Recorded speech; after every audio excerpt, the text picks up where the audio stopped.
बुंदेलो हर बोलो के मुख हमने सुनी कहानी थी, खूब लड़ी मर्दानी वह तो झांसी वाली रानी थी। नमस्कार दोस्तों, मैं प्रीति आपके लिए कहानी लेकर आई हूँ। यह कहानी है झांसी वाली रानी की, रानी लक्ष्मीबाई की। 19 नवंबर 1828 का दिन था जब काशी के घर घर में दीप जल रहे थे और लोग खुशियों का जश्न मना रहे थे। उसी दिन इस धरती पर एक ऐसी बेटी का जन्म हुआ जिसका नाम भारतीय इतिहास में अमर हो गया। मणिकर्णिका बचपन में मनु और छबीली नाम से जानी जाती थी। शास्त्रों शस्त्रों के बीच उनका बचपन बीता और यही समय था जब वह धीरे धीरे एक योद्धा बनने की ओर बढ़ रही थी। मणिकर्णिका अपने घर के आंगन में खेलते खेलते अपने घोड़े की कमान थामने, तलवार की धार पर हाथ आजमाने और युद्ध की कला सीखने लगी थी। काशी की गलियों में दौड़ते हुए छबीली की आंखों में एक सपना था, अपने देश को स्वतंत्र देखना। जब बाकी लड़कियां खेलती तब छबीली शस्त्र विद्या, घुड़सवारी और लड़ाई के सारे गुर सीखने में मशगूल रहती थी। 1842 में झांसी के राजा गंगाधर राव ने मणिकर्णिका से शादी की और ससुराल में उन्हें नया नाम मिला लक्ष्मीबाई। 21 नवंबर 1853 को गंगाधर राव की अचानक मृत्यु हो गई। चूंकि उनका कोई संतान नहीं था, उन्होंने दामोदर राव नामक एक लड़के को गोद लिया। लेकिन जब रानी ने दामोदर राव को झांसी का राजा बनाने की कोशिश की तो अंग्रेजों ने उसे नकार दिया और अंग्रेजों ने झांसी का राज हड़पने के लिए दबाव बढ़ाना शुरू कर दिया और रानी को किला छोड़कर महल में आना पड़ा। लेकिन रानी लक्ष्मीबाई ने हार मानने के बजाय अपनी सेना को मजबूत करना शुरू किया। उन्होंने महिलाओं को भी अपनी सेना में शामिल किया और उन्हें भी युद्ध की ट्रेनिंग दी। वो वक्त का सही इस्तेमाल करते हुए अंग्रेजों के खिलाफ निर्णायक हमला करने का सही समय तलाश रही थी। रानी ने यह तय कर लिया था कि वे कभी भी अपनी झांसी को अंग्रेजों के हाथों में नहीं जाने देंगी। रानी लक्ष्मीबाई का युद्ध कौशल और रणनीतियाँ उनकी ताकत थीं। अंग्रेजों के पास अत्याधुनिक हथियार और संसाधन थे, लेकिन रानी की चतुराई ने उन्हें कई बार मात दी।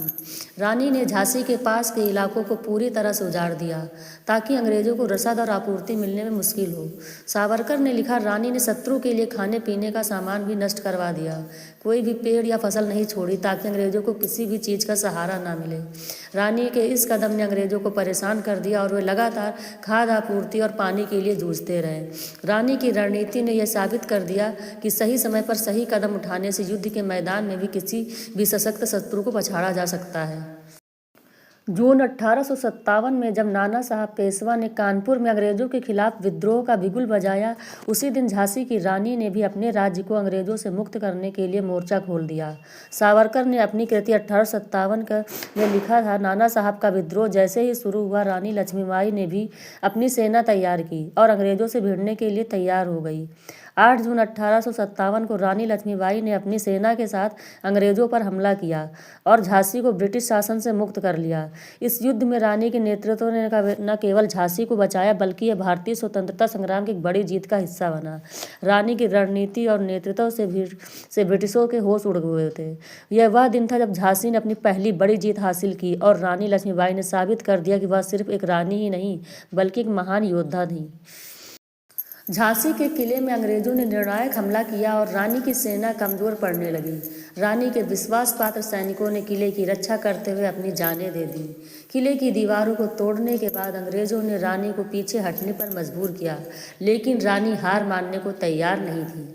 उन्होंने पुरुषों के वेश में सफ़ेद घोड़े पर सवार होकर किले से बाहर निकलने का साहसिक निर्णय लिया। रानी ने रात के अंधेरे में किले से बाहर निकलने की कोशिश की, लेकिन अंग्रेजों ने उनका पीछा किया और अंत में उन्हें घेर लिया। इस आखिरी संघर्ष में रानी वीर गति को प्राप्त हुई। रानी की वीरता, उनका साहस और उनके बलिदान ने भारतीय स्वतंत्रता संग्राम को एक नई दिशा दी। रानी लक्ष्मीबाई का नाम आज भी हमारे दिलों में अमर है और उनके संघर्ष को याद कर हम भारतीय गर्व महसूस करते हैं। उनका जीवन एक प्रेरणा है कि जब तक हम अपने देश और अपनी मातृभूमि के लिए खड़े होते हैं, तब तक हम न कभी हार सकते हैं और न कभी थक सकते हैं।